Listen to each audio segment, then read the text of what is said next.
crosses about 800 rivers, streams, tributaries, and goes over 3 different major mountain ranges.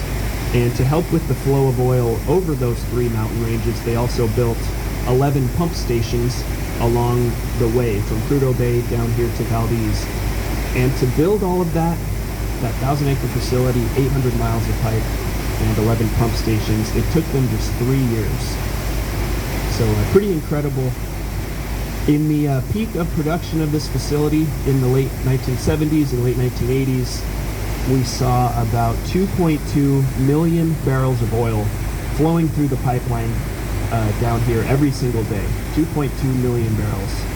And to account for that 2.2 million barrels, we had about 90 oil tankers a month. And now I use the term barrels of oil. That's nothing more than a unit of measurement equal to about 42 US gallons. And that 2.2 million barrels was equivalent to, in those days, about 10% of the US's daily consumption of oil. So 2.2 million barrels a day, 10% of the US's daily consumption of oil.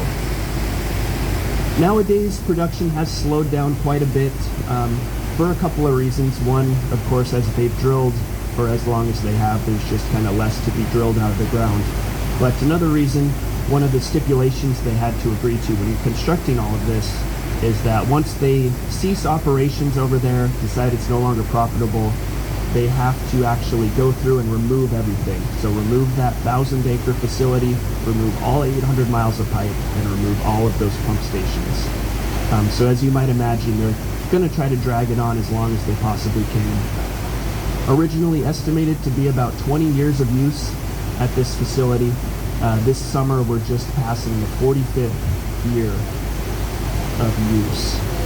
And I mentioned it has slowed down. Nowadays, we're seeing about 500,000 barrels of oil coming through this facility, and to account for that, about 20 tankers a month. Right now you can see the Louisiana over there. That's that big black and red oil tanker. That oil tanker can hold just under 1 million barrels of oil. And they actually have a pretty quick turnaround time, just about 24 hours between getting docked over there, loading up with oil, and getting out of here. Another stipulation they had to agree to was all of this oil has to be transported to domestic ports. So most of these tankers will go to places like Anacortes, Washington, Cherry Point, Washington, Long Beach, California. Occasionally a tanker will stay here in Alaska and go to the Kenai Peninsula area. And then the last few years, every once in a while, there has been a foreign flagged ship, although that really doesn't happen all too often. I think maybe I've seen 2 in the last 5 years or so, but for the most part, all West Coast ports. Some other notable features you might notice up there, those big dome storage tanks. Those are all storage tanks of oil. There's 2 tank farms, the East Tank Farm and the West Tank Farm. The East Tank Farm has 14 tanks and the West Tank Farm has 4. And each one of those can hold 500,000 barrels of oil. So the total capacity up there is equal to the amount that the pipeline can hold. So if there was ever some kind of reason they had to drain the pipeline, they could drain the whole pipeline into those storage tanks. And if there's ever not a tanker around, they can just store them up there, and then when the tanker shows up, they just grab it and feed it down to the awaiting ship.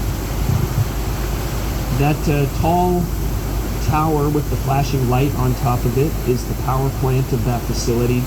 They are totally self-sufficient over there as far as energy goes. They really don't rely on the town of Valdez for anything. They have their own power plant, their own water treatment, their own fire department, you name it, they have it all over there.